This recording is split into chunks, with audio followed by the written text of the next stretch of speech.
Welcome to daily dose. इस video में हम इस साल की सबसे महत्वपूर्ण करंट अफेयर के बारे में डिस्कस करेंगे। अभी हाल ही में 2020 में जो नोबेल पुरस्कारों की घोषणा की गई है, उन्हीं पुरस्कारों के बारे में हम देखेंगे। नोबेल पुरस्कार से 1 से 2 क्वेश्चन एग्जाम में ज़रूर आता है, तो इस वीडियो को आप ध्यान से देखिएगा। और पीडीएफ का लिंक आपको डिस्क्रिप्शन में मिल जाएगा, आप वहाँ से जाके पीडीएफ भी डाउनलोड कर सकते हैं। तो चलिए स्टार्ट करते हैं। अच्छा, पुरस्कारों के बारे में देखने से पहले हम कुछ बेसिक इन्फॉर्मेशन देख लेते हैं। नोबेल पुरस्कारों की शुरुआत एक स्वीडिश वैज्ञानिक अल्फ्रेड नोबेल की याद में वर्ष 1901 में की गई थी। नोबेल पुरस्कार हर साल 10 दिसंबर को दिए जाते हैं और नोबेल पुरस्कार ये जो है नोबेल फाउंडेशन द्वारा दिए जाते हैं। पहली बार 1901 में शांति के क्षेत्र में इस पुरस्कार को दिया गया था। अल्फ्रेड नोबेल एक स्वीडिश वैज्ञानिक थे। इन्होंने अपनी संपत्ति का एक बड़ा हिस्सा एक ट्रस्ट के नाम कर दिया और कहा कि इस रकम से जो ब्याज आएगा उससे उन लोगों को सम्मानित किया जाएगा जो कहीं ना कहीं मानव जाति के लिए बेहतरीन काम कर रहे हैं। नोबेल पुरस्कार 6 क्षेत्रों में दिए जाते हैं: चिकित्सा, भौतिकी, रसायन, शांति, साहित्य और अर्थशास्त्र। शुरुआत में यह सिर्फ 5 क्षेत्रों में ही दिए जाते थे, लेकिन 1968 में अर्थशास्त्र को भी इसमें शामिल कर लिया गया और अर्थशास्त्र का जो पहला नोबेल पुरस्कार दिया गया था वह दिया गया था 1969 में। अच्छा, यहाँ से एग्जाम में एक क्वेश्चन बहुत बार देखा गया है कि अर्थशास्त्र का नोबेल पुरस्कार पहली बार कब दिया गया था, तो यह दिया गया था 1969 में और इसको शामिल कर लिया गया था 1968 में। तो आप याद रखिएगा, ये मोस्ट इम्पोर्टेंट है। तो चलिए अब हम डिस्कस कर लेते हैं अपने पुरस्कारों के बारे में। पहले हम देखते हैं शांति का नोबेल पुरस्कार। शांति का जो नोबेल पुरस्कार है इस साल 2020 में WFP को दिया गया है। WFP यानी वर्ल्ड फूड प्रोग्राम, विश्व खाद्य कार्यक्रम। भूखमरी मिटाने के क्षेत्र में अच्छा काम करने हेतु WFP को 2020 के नोबेल पुरस्कार से सम्मानित किया गया है। अच्छा, WFP के बारे में देखते हैं WFP क्या है।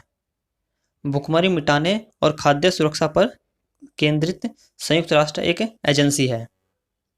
WFP का गठन 1969 में हुआ था और इसका मुख्यालय रोम में है।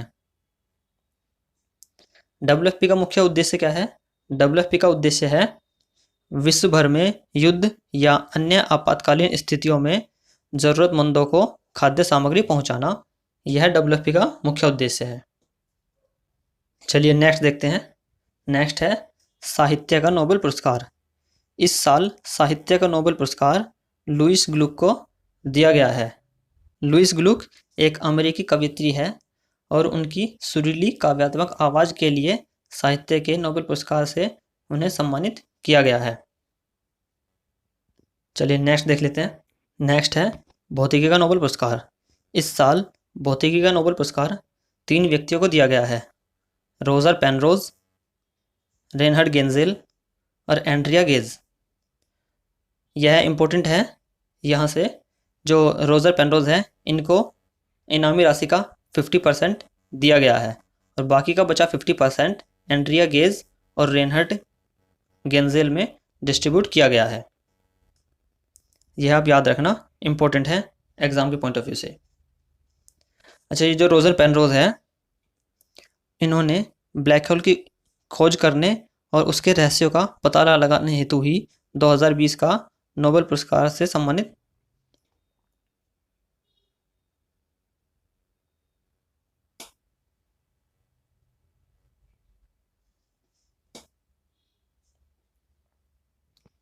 चलिए रोजर पेनरोज देखते हैं।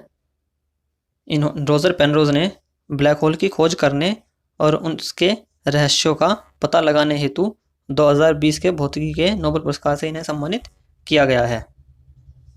रेनहर्ड गेंजेल और एंड्रिया गेज, इन्होंने दुनिया के सबसे बड़े दूरबीन का उपयोग कर हमारी आकाशगंगा के मध्य एक सुपर मैसिव ब्लैक होल के होने का पता लगाया है।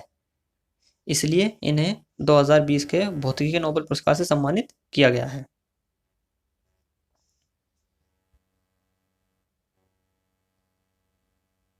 मैडम क्यूरी पहली महिला थी जिन्हें भौतिकी का नोबेल पुरस्कार दिया गया था। मैडम क्यूरी और उनके हस्बैंड पेरी क्यूरी ने रेडियम की खोज की थी। अच्छा, चलिए देख लेते हैं ये ब्लैक होल क्या होता है। ब्लैक होल यह अंतरिक्ष में एक ऐसी जगह होती है जहां ग्रेविटी बहुत स्ट्रांग होती है, और ग्रेविटी इतनी स्ट्रांग होती है कि अगर लाइट भी इसमें प्रवेश करे तो लाइट भी इससे बाहर नहीं आ सकती। चलिए नेक्स्ट देख लेते हैं। नेक्स्ट है चिकित्सा का नोबेल पुरस्कार। चिकित्सा का नोबेल पुरस्कार इस साल 3 व्यक्तियों को दिया गया है। हार्वे जे ओल्टर, माइकल न्यूटन और चार्ल्स एम राइस, इन 3 व्यक्तियों को चिकित्सा के क्षेत्र में नोबेल पुरस्कार से सम्मानित किया गया है। अच्छा, इन्हें नोबेल पुरस्कार से सम्मानित क्यों किया गया है? इस साल इन तीनों व्यक्तियों ने हेपेटाइटिस सी वायरस की खोज की है। इनकी इस खोज के चलते रक्त से जन्म लेने वाली हेपेटाइटिस के खिलाफ रक्त की जांच और नई दवाओं की खोज में मदद मिली है, और इतिहास में पहली बार अब इस रोग का उपचार किया जा सकता है।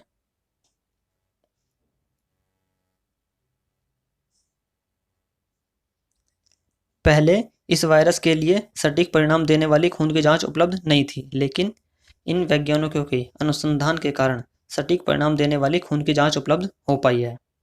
तो हेपेटाइटिस सी वायरस की खोज के लिए हार्वे जे ओल्टर, माइकल न्यूटन और चार्ल्स एम राइस को नोबेल पुरस्कार से सम्मानित किया गया है। अच्छा, ये रक्तजनित हेपेटाइटिस इतना खतरनाक क्यों होता है? रक्तजनित हेपेटाइटिस से सिरोसिस और यकृत कैंसर होने का खतरा होता है, इसीलिए हेपेटाइटिस को इतना खतरनाक माना जाता है। चलिए नेक्स्ट देख लेते हैं।